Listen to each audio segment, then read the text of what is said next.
when learning language, I mean for real, not just downloading applications and going to English classes, for example. So while learning a language, I think the first and probably the most important step is to open up. That's why I'm showing you this flower, because if your petals are open, and let me use this metaphor, so if your petals are open, bees can come and you can get into some new stuff. Now you are watching this video and I can hear you say that I'm open, that's why I'm watching this video, that's why I'm here. Okay, just keep it. But you know what, as a teacher, I just encounter some situations when a specific stuff comes up and let me tell you an example.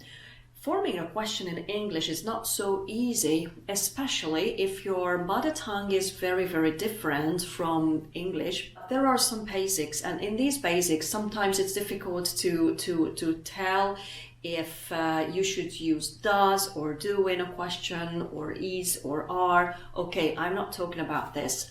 But after getting over these basics, very weird stuff can occur, which is, for example, who called you or who did you call? Have you ever encountered this? If not, you should check it. But if yes, maybe it was something that you had to stop and you had to think about the logic behind it. For this, what is essential is to understand the grammar behind it. And when I say something like this at my English classes, people's face start to freeze and they say sometimes the magic sentence, I've never been good at grammar, I hate it. When I hear this sentence, I know that instead of being open, you are very, very close, just like this one, or maybe it's a bud. So there is something in your head, there is something that comes from your past maybe, but it ruins your present. I mean, you were humiliated at elementary school, you have never understood these things clearly, and that's why you hate it. But when I detect that somebody says a sentence like this or behaves in a very, very embarrassed way, it's a good sign for me, but it should be a good sign for you just to notice that you bring something from your past to your present. In a very typical, for example, very typical Hungarian elementary school or high school, the method when they realize that something like this happens is that they start to force you to be open, saying that it's a must, so you've got to learn it, you've got to get over it.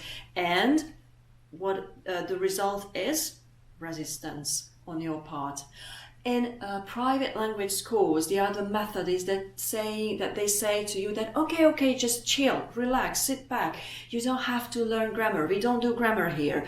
And they give you a lot of examples and input, just waiting for your opening up. I think both ways are very ineffective, and both ways can be harmful to you. I tell you a third way. What if you just get rid of this, saying that I don't need this bullshit anymore, and you open up saying it can be rocket science. I'll give it a go. Just tell me and I will understand. You know what?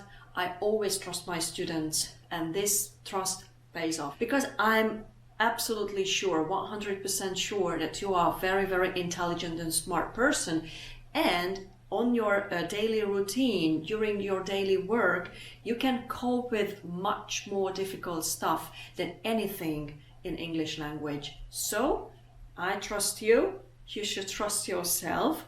And one more thing, around the early teenage years, there is a twist in your learning method.